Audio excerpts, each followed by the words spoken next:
Alors là, les peintures que vous voyez, c'est une multitude de sujets. Alors on voit qu'il y a des personnages, là, c'est des femmes, un groupe de femmes, des animaux, des quadrupèdes, des bovidés essentiellement, des chasseurs avec leur lance, et là des chevaux au galop, un chameau, et cette représentation que vous voyez, c'est un enclos, c'est l'habitat, parce qu'ils avaient représenté leur habitat. Donc là, nous avons une superposition de périodes. Alors, l'art rupestre du Tassili est classé en 4 périodes principales.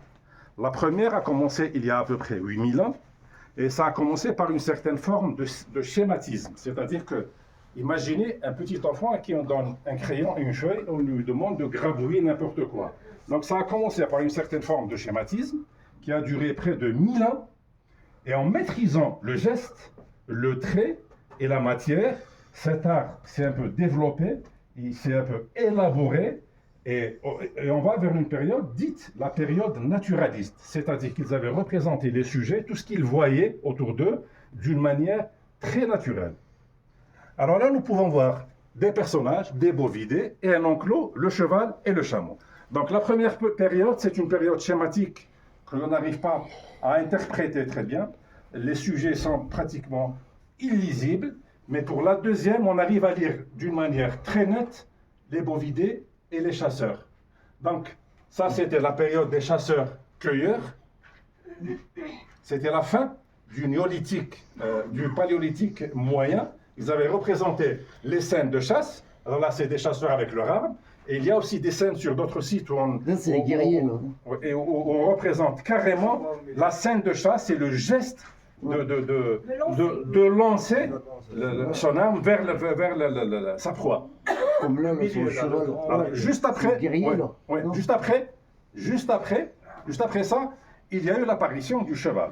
Alors là, c'est la troisième période. Là, l'apparition du cheval, on est sur à peu près une tranche de temps de 3000 ans. Donc on a sauté déjà de 8000 ans vers 3000 ans.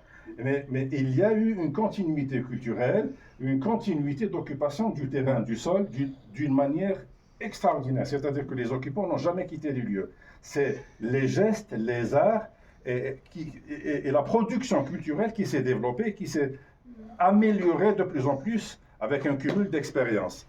Troisième période, c'est l'apparition du cheval. Et le cheval, il est très symbolique dans la région, parce qu'il faut savoir que, suite à l'invasion romaine de la partie nord de l'Afrique, les Numides de l'époque, ils avaient essayé d'affronter l'invasion romaine avec tous les moyens possibles de l'époque, mais à un moment, les armées romaines étaient mieux dotées, plus fortes, donc les guerriers numides se sont retranchés vers les régions du sud avec leurs chevaux. Et ils ont introduit le cheval dans cette région du monde qui est le Tassili et le Hogar. Donc il y a eu l'introduction du cheval, mais avec la désertification et l'introduction du cheval, là, le climat était plus clément, il y avait beaucoup plus d'eau, de rivières et de fleuves, il y avait des forêts assez denses, c'était à peu près un climat méditerranéen. Mais avec l'aridité et la désertification, on va remarquer l'introduction du chameau, qui est l'animal le mieux adapté à la région. Pour le climat. Voilà. Cheval, il est En haut. bas. En bas à droite, en bas à droite. En bas à droite, parce que... Pour le chameau, tu cherches. Ouais, Les le deux chameau. à droite. C'est pas ça. Les deux petits à droite. Voilà. C'est Bon, ça. on ne les voit pas très bien. L'introduction du chameau, Du chameau. c'est l'animal le mieux adapté à la sécheresse et à l'aridité. Et ce qui fait la particularité de cet art rupestre, c'est que dans toutes les régions du monde, les hommes et les gens qui se sont exprimés de cette manière, ils avaient représenté leur monde qui était essentiellement un monde animal. Regardez Lascaux, c'est essentiellement un monde animal. La grotte Chauvet en France, Altamira en Espagne, aux États-Unis, dans le continent américain, en Asie ou en Afrique, c'était essentiellement un monde animal. Mais là, dans le Tassili, les peuples qui ont vécu dans cette région, ils se sont représentés eux-mêmes. C'est en quelque sorte un album de famille qui peut nous ramener jusqu'à 8000 ans d'histoire. Et c'est ça qui fait la particularité de l'art rupestre du Tassili. Je vous cite à titre d'exemple l'importance scientifique de cet art rupestre. Comme Vous les savez, hiéroglyphes. vous savez qu'en archéologie, il y a plusieurs disciplines. Et parmi ces disciplines qui sont très importantes dans notre domaine, il y a la paléontologie. Le paléontologue, il est spécialiste, il étudie les ossements. Et vous donnez un petit bout d'os à un paléontologue et il arrive à vous reconstituer le squelette en entier. C'est vrai qu'il va arriver à reconstituer le squelette, mais il ne va jamais pouvoir reconstituer l'aspect extérieur de l'animal. Oui. Est-ce qu'il avait des cornes, une peau, de la laine, une queue, combien de... Voilà. Donc l'aspect extérieur, durant cette période du néolithique, du moins, dans l'art pariétal du Tassili, le paléontologue peut avoir une idée sur l'aspect extérieur de l'animal. Autre remarque, c'est que dans cette région du monde, qui est le Tassili, les hommes du néolithique ont représenté tout le bestiaire de l'époque. Tous les animaux qui existaient et qu'ils voyaient quotidiennement dans leur vie tous les jours, ils les ont représentés, y compris des poissons et des crocodiles.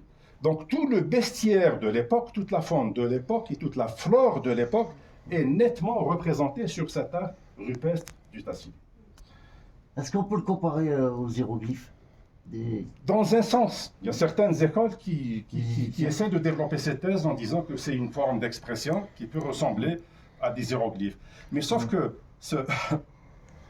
toute cette période, on n'a pas des preuves scientifiques qui pourraient nous emmener vers cette direction. Mais la réflexion, elle y est. Il y a des gens qui réfléchissent aussi dans ce sens. On peut le mettre au Et juste après, on va voir peut-être dans d'autres sites, juste après la période du chameau, il y a l'apparition d'une nouvelle forme d'expression, c'est l'écriture finale.